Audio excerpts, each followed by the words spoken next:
1 November video post করে তারেক রহমানের প্রত্যাবর্তনের বার্তা দেন ছাত্রদল নেতা আবিদুল ইসলাম খান। পরবর্তীতে বিএনপির শীর্ষস্থানীয় নেতারাও দিয়েছেন একই আভাস। যদিও মাস শেষ হতে চললেও এখনও রাষ্ট্রনায়কের ফেরার কোনো সংবাদ পাওয়া যাচ্ছে না। ধরা যাক 30 নভেম্বরের মধ্যেই দেশে ফিরবেন বিএনপির ভারপ্রাপ্ত চেয়ারম্যান। তবে তিনি কিভাবে ফিরবেন সেটি এখনও অজানা, কারণ যুক্তরাজ্যে অবস্থান করায় তার কাছে সবুজ পাসপোর্ট নেই। এমনকি নতুন পাসপোর্টের জন্য আবেদন করার তথ্যও মিলেনি। তবে বাংলাদেশি পাসপোর্ট ছাড়াও স্বদেশ প্রত্যাবর্তন করতে পারেন তারেক রহমান।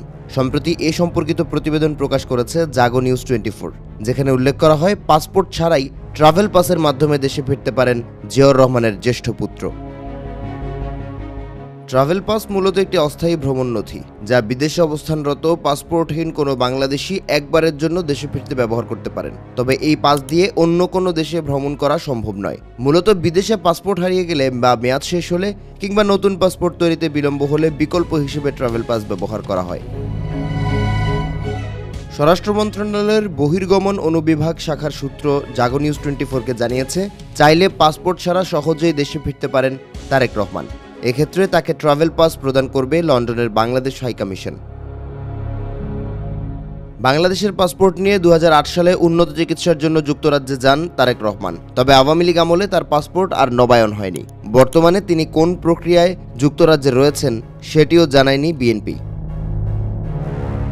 2014 ও 2016 সালে সৌদি আরবে ওমরা ও হজ পালন করতে যান বিএনপির ভারপ্রাপ্ত চেয়ারম্যান। জানা যায় সে সময় পাসপোর্ট না থাকলেও তারেক রহমানকে ট্রাভেল ডকুমেন্ট দেয় ব্রিটিশ সরকার। এছাড়াও গুমের শিকার বিএনপির স্থায়ী কমিটির সদস্য সালাউদ্দিন আহমেদও ট্রাভেল ডকুমেন্টের মাধ্যমে ভারত থেকে বাংলাদেশে ফিরেন। সে সময় তাকে সাহায্য করে বাংলাদেশ হাইকমিশন।